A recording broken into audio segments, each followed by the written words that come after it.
Akhirnya, setelah hampir 36 jam perjalanan dengan jarak hampir 2,000 kilometer, konvoi persahabatan dan khidmat masyarakat Malaysia, Thailand, Kemboja kini tiba ke destinasi yang dituju, Kampung Spe dan Kampung Okrai, negeri Kampung Cham, Kemboja. Assalamualaikum.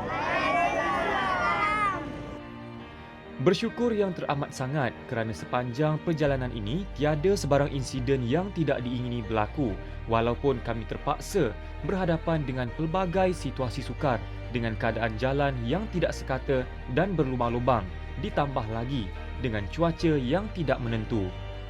Penat dan lelah kami hilang seketika apabila kami disambut dengan meriah oleh komuniti Islam di Masjid Jami' Al-Islamiah Kampung Spe yang setia menunggu ketibaan konvoi ini sejak dari petang. Walaupun jam ketika itu menunjukkan pukul 9 malam, namun mereka tetap tidak berganjak dari kemah yang telah didirikan berhadapan dengan masjid tersebut menantikan ketibaan kami. Kami juga tidak sabar rasanya untuk berjumpa dengan penduduk Kampung Spe dan Kampung Okrai yang cukup mesra ini. Yang menariknya, ada di antara mereka yang fasih berbahasa Melayu dan membuatkan kami lebih teruja untuk bersama mereka berkongsi cerita dua negara. Walaupun bahasa yang digunakan di kampung ini ialah bahasa Cham, namun ia bukanlah penghalang untuk kami berkomunikasi. Dari riak muka mereka sahaja sudah cukup untuk menggambarkan mereka amat berbesar hati menyambut kunjungan kami. Begitu juga dengan anak-anak kecil dan golongan belia di kampung ini. Kelihatannya mereka begitu teruja dan gembira menerima tetamu dari Malaysia yang akan bertandang di kampung ini selama 2 hari. Majlis ringkas ini turut disisipkan dengan sesi pembahagian para peserta dengan keluarga angkat masing-masing. Di sini kami tidak boleh memilih siapakah keluarga angkat yang kami mahukan. Walaupun sebelum ini ada di kalangan para peserta yang telah datang ke sini bagi misi yang sama 2 tahun dahulu. Para peserta akan dibahagikan kepada satu keluarga angkat secara rawak di mana setiap keluarga angkat akan menerima 2 anak angkat di kalangan peserta konvoi. Kami akan duduk sebumbung dengan keluarga angkat masing-masing dan cuba menyelami kehidupan komuniti Islam di sini.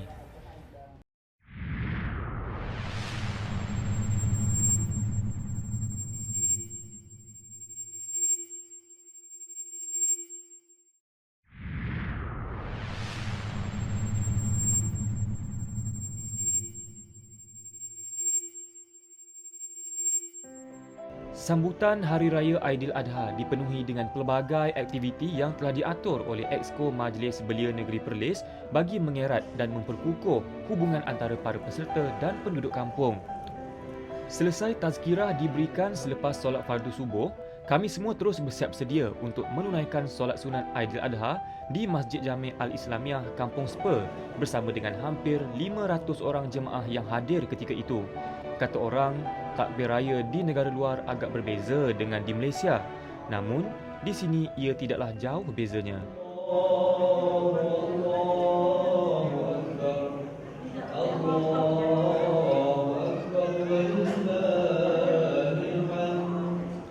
Kesyahduan gema takbir raya ini sedikit sebanyak membuatkan kami kebanyakannya tersentuh hati mengenangkan keluarga yang ditinggalkan di Malaysia untuk menjayakan program kali ini.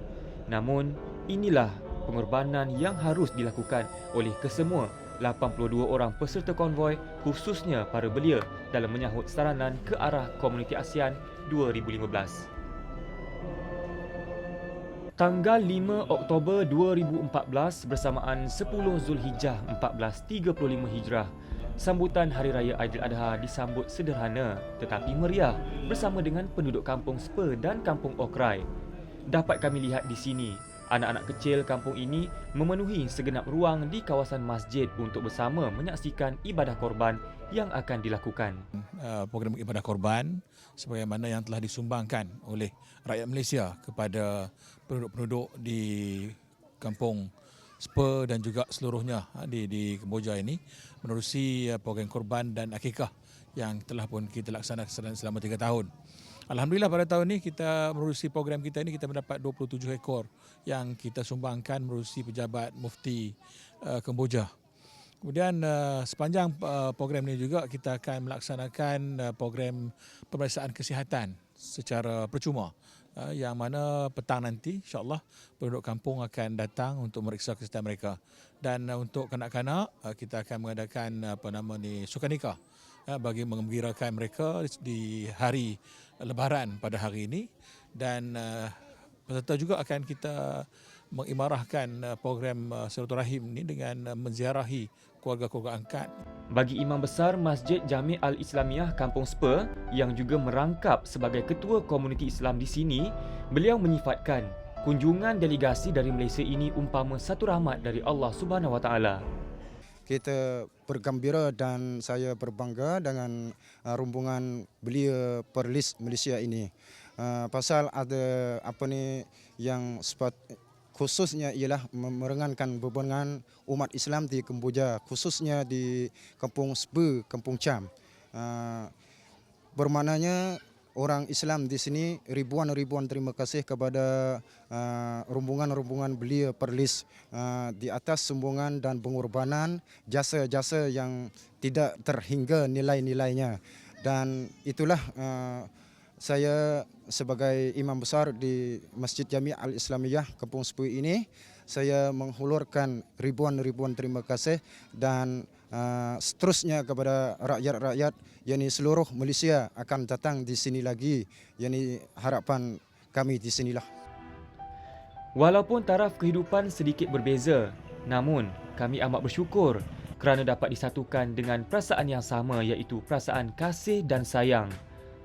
Tumpahnya darah 4 ekor lembu dan 2 ekor kambing di bumi Kampung Spa ini membuktikan walaupun jarak jauh beribu batu, namun ia bukan penghalang untuk kami berhimpun bersama dan berkongsi sedikit kemewahan yang ada bersama mereka yang kurang berkemampuan di sini. Kali ini, mereka berasa cukup bertuah. Program ini telah berjaya menyumbangkan keseluruhan 27 ekor lembu hasil korban dan akikah belia Malaysia. Kesemua lembu ini telah diberikan kepada Mufti Kemboja dan telah diagihkan kepada semua komuniti Islam yang berada di sini. Tahun ini, Kampung Spa mendapat 4 ekor lembu korban, manakala Kampung Okrai mendapat 3 ekor lembu. Kami tidak terkecuali untuk mengikuti agihan daging di seluruh kampung ini. Semasa kami bergerak di setiap pelosok kampung ini, dapat kami saksikan kampung yang berusia hampir 400 tahun ini mempunyai kelainan dan keistimewaannya yang tersendiri. Semua rumah di sini mempunyai struktur binaan yang hampir sama, dibina dengan hasil keringat mereka sendiri, dan papan untuk membuat rumah juga diproses sendiri oleh penduduk kampung. Sebagai bukti, mereka akan meletakkan tanda tahun rumah itu siap dibina di atas bumbung rumah masing-masing. Tiang tinggi menjadi identiti binaan rumah tradisional ini. Ditambah lagi dengan kehalusan ukiran tangga yang menghiasi setiap pintu utama menambah seri rumah papan ini. Ia menjadi simbol dan identiti Kampung Spa. Tangga rumah ini, dia ada bercorak ini, dia nak menunjukkan kesenian kebudayaan di Kemboja ini. Dia maknanya boleh katakanlah orang rajin mensenikan, jadi perbandingan seni-seni lain pula. Jadi sampai buat tangga pun nak guna seni juga. Tunjuk katakanlah maknanya penduduk ini suka berkesenian. Nama Kampung Spa ni, jadi atuk moyang kita tu maknanya perjumpaan dengan satu pokok, jadi pokok spa ni bermaknanya kalau terjemah ikut bahasa Malaysia maknanya belimbing. Jadi satu pokok tu boleh tandakan satu nama kampung. Itu asal jadi nama Spa ni. Penduduk yang dalam kampung ni jumlahnya 600 keluarga, dan kalau segi rumah yang lebih kurang 400 saja. Mereka tidak mempunyai kemudahan infrastruktur yang lengkap, tiada jalan berturap dan tiada lampu jalan yang disediakan. Selain itu, mereka masih lagi menggunakan bekalan air yang dipam dari telaga untuk kegunaan harian. Bekalan elektrik pula, walaupun ada disambungkan, namun kegunaannya terhad. Rata-rata penduduk di sini menggunakan 1 atau 2 sahaja lampu mentol untuk menerangi seisi rumah. Namun sedikit cahaya ini sudah memadai bagi mereka menerangi kegelapan malam. Melihatkan situasi ini membuatkan kami berasa syukur yang teramat sangat lahir di bumi Malaysia dan mengecapi nikmat kesenangan seperti sekarang. Rata-rata penduduk di sini menjadikan pertanian sebagai mata pencarian utama di samping memelihara binatang ternakan seperti lembu dan kerbau. Di sini penduduknya memelihara binatang ternakan sebagai persiapan sekiranya anak-anak mereka mahu melanjutkan pelajaran ke peringkat yang lebih tinggi.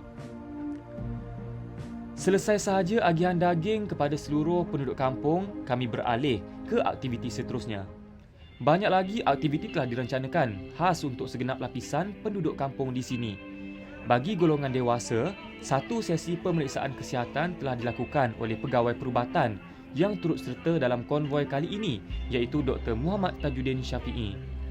Kami agak terkejut pada mulanya dengan sambutan yang menggalakkan dari penduduk, khususnya kaum wanita. Mereka hadir beramai-ramai kerana inilah peluang yang mereka ada untuk memantau tahap kesihatan kerana mereka kurang berkesempatan, ditambah dengan kesempitan wang untuk melakukan pemeriksaan di pusat kesihatan berhampiran. Berbeza dengan golongan belia, aktiviti lain turut dimuatkan mengikut kesesuaian. Kali ini kami turut serta bersama dengan belia Kampung Spa dan Okrai untuk melakukan tugas khidmat komuniti, iaitu mengecat bangunan Madrasah An-Nikmah Kampung Spa. Kesemua cat yang dibekalkan ini adalah hasil sumbangan dari rakyat Malaysia yang prihatin tentang keadaan komuniti dan saudara se-Islam di sini. Melihat sahaja madrasah ini, kami seolah tidak percaya kerana sekali pandang ia seperti bangunan separuh siap yang telah lama ditinggalkan. Namun, inilah tempat anak-anak kampung ini mendalami ilmu agama. Bukan hendak mengherdik atau mencaci. Walaupun daif di mata kita, namun ia tetap cantik di mata anak-anak kampung Spa ini dan mereka tetap bersyukur kerana masih ada tempat untuk mereka belajar ilmu agama.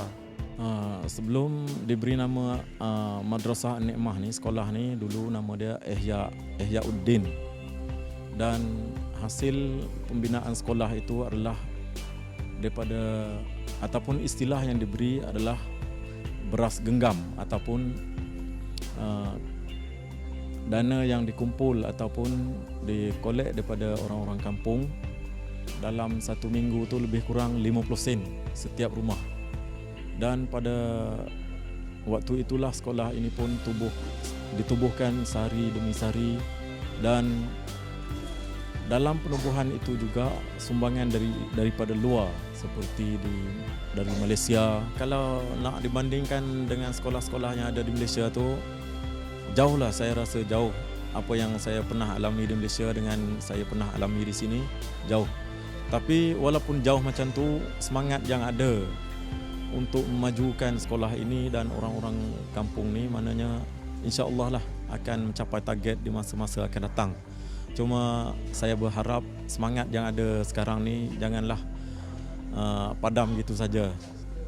Saya berasa sangat gembira kerana dengan sumbangan yang telah diterima tadi, dan saya tak tahu nak balas jasa baik rombongan daripada Malaysia macam mana, hanya Tuhan saja yang dapat membalas segala jasa baik rombongan yang telah menyumbang untuk sekolah An-Nikmah Spa ini. Yang menariknya, mereka turut diajar bahasa Melayu sebagai bahasa perantara untuk memudahkan komunikasi kerana kebanyakan dari mereka akan merantau ke Malaysia untuk melanjutkan pelajaran dan mencari peluang pekerjaan. Dua bangunan ini masing-masing mempunyai 9 dan 6 bilik darjah yang digunakan untuk 2 sesi pembelajaran di waktu pagi dan petang. Mereka diajar oleh 9 orang guru tempatan yang bersemangat wajar mahu mendidik anak-anak kampung ini walaupun ada kalanya tidak bergaji. Anak-anak kecil inilah bakal menjadi peneraju negara bangsa pada masa akan datang. Merekalah yang bakal menjadi pemimpin dan mengubah segalanya ke arah yang lebih baik. Jadi, untuk mengecapi semua itu, pendidikan adalah tonggak utama yang harus ditekankan kepada anak-anak kecil ini. Melihat sahaja semangat dan keceriaan mereka dalam aktiviti sukaneka yang telah diaturkan membuatkan kami tersenyum dan leka seketika melihat kerenah anak-anak kampung Spa ini. Mereka begitu teruja dan gembira dengan aktiviti yang telah diatur oleh Exco Majlis Belia Negeri Perlis. Jika di Malaysia anak-anak kecil seperti ini sudah pandai dan mahir menggunakan alat-alat gadget dan alat komunikasi lain. Namun di sini situasinya berbeza. Mereka berkerumun mengelilingi kami untuk melihat kecanggihan alat komunikasi dan gadget seperti telefon bimbit dan kamera yang jarang-jarang sekali dilihat di kampung ini. Keadaan seumpama ini membuatkan hati kami luluh dan tersentuh.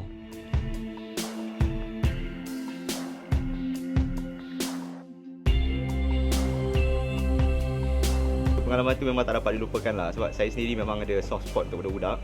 Jadi bila pergi dengan budak-budak tu, jadi automatically macam terus suka nak buat aktiviti dengan diorang. Kalau macam buka handphone, kadang-kadang diorang maybe tak biasa kan dengan handphone. Bila kita buka tu diorang seronok, datang semua tengok, apa benda tu sebenarnya kan. Jadi memang seronok lah dengan budak-budak. Bila kita buat macam magic show ke, kita buat sukaneka dengan diorang semua macam-macam game kan. Jadi diorang pun lagi seronok sebab diorang tak pernah, jarang lah, bukan tak pernah, tapi jarang ada pengalaman macam tu. Jadi bila abang-abang ni semua datang kan, bila belia kat sini datang buat aktiviti dengan diorang rasa lagi teru juga lah. Itu memang pengalaman best. Pengalaman ini juga amat bermakna bagi Kyrgyzstan, merupakan satu-satunya peserta India yang mengikuti konvoi ini. Sebagai non-Muslim lah dalam program ini, saya seorang yang juga non-Muslim. Banyak yang saya perlui. Antara kelainan yang dijumpa adalah biasanya saya biasa buat program khidmat masyarakat. Sebenarnya naik flight, turun flight, tu settle, packing balik, naik balik. Tapi konvoi ni kita dapat tengoklah banyak benda, terutama dari segi kemungkinan diorang. Sebab kalau kita naik flight, turun bandar, turun situ, naik kereta. Tapi bila kita melalui konvoi ni, melalui kampung mereka, banyak saya tengoklah perbezaan dia. Lagi satu, ini first time saya turun ke kampung Islam, membantu orang-orang masyarakat Islam. Sebelum ni, saya tak dapat peluang tu. But KL, nak kata orang Islam miskin sangat, susah lah nak cari lah. Sebab kat Kamboja ni memang kata totally miskin lah dia orang ni. Sebab tak ada kemudahan asas yang utama. Satu pengalaman baru untuk saya sebab dapat berkenalan dengan ramai orang daripada latar belakang yang berbanyaknya dari sini. So dapatlah banyak ilmu berkongsi dengan itu, terutama dengan orang kampung. Walaupun berhadapan dengan pelbagai cabaran, namun ia tidak melemahkan semangat Nurul Afizah Hasinordin sebagai antara peserta wanita yang suka akan cabaran. Saya sukakan cabaran dan ini antara satu perkara yang saya mesti cuba. Ini kali pertama Nurul sertai konvoi ini dengan perjalanan yang agak jauh dan mencabar, jumpa jalan berlubang-lubang, melintasi dua negara. Dalam konvoi kali ini, kami tidak ketinggalan untuk menyampaikan sedikit sumbangan yang telah dikumpul hasil kutipan dari mereka yang prihatin di Malaysia. Sumbangan yang diberi ini merupakan pakaian, Al-Quran, sejadah dan beberapa keperluan lain. Walaupun bukan segunung intan, namun ini yang kami mampu sumbangkan. Apa yang termampu, itulah yang kami cuba bantu. Walaupun hanya 2 hari kami bertandang di Kampung Sper dan Kampung Okrai ini, namun ia sudah memadai untuk menyelami dan menghayati kesusahan yang dialami oleh penduduk di sini, sekaligus membuatkan kami sedar dan bersyukur terhadap nikmat yang telah dikecapi hingga ke hari ini. Misi kami masih belum berakhir. Setelah selesai dengan tugasan khidmat komuniti di Kampung Sper dan Okrai, kini kami singgah seketika di Siem Reap. Kali ini kami mendekati pula komuniti Islam yang berada di sekitar kawasan perkampungan di Tonle Sap.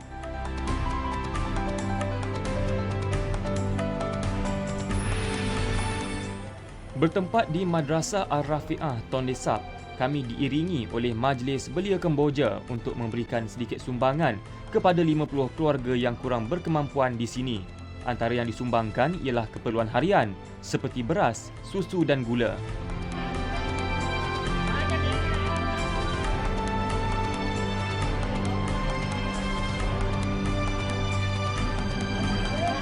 Setelah selesai dengan pemberian sumbangan ini, kami terus bergerak untuk menamatkan misi dengan pulang semula ke Malaysia.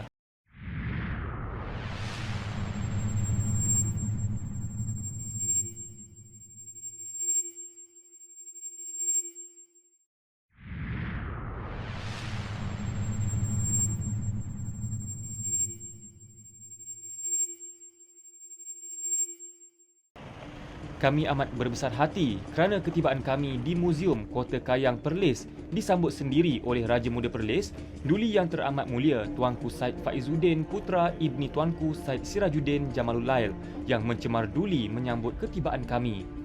Ini adalah penghormatan terbesar bagi kami dalam konvoi kali ini.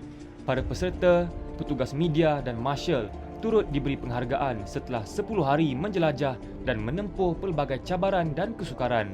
Alhamdulillah, sepanjang perjalanan konvoi kita, saya melihat selama 8 hari perjalanan program kita ini, pada akhirnya apa yang kita sasarkan, objektif dan matlamat yang kita buat untuk program konvoi Besar Pantai ini, saya melihat amat positif dan ia mencapai sasaran dan matlamat dan objektif yang kita telah buat pada masa awal konvoi ini dahulu. Saya melihat dan sebenarnya itulah matlamat saya dan juga rakan-rakan di Majlis Belia Malaysia, Kementerian dan juga di Majlis Belia Negeri Perlis. Kita ingin, salah satu objektifnya adalah untuk menghubungkan silaturahim di kalangan peserta-peserta. Saya melihat hubungan selama 10 hari ini dalam konvoi ini, ia telah merapatkan hubungan dan juga membina hubungan-hubungan baru.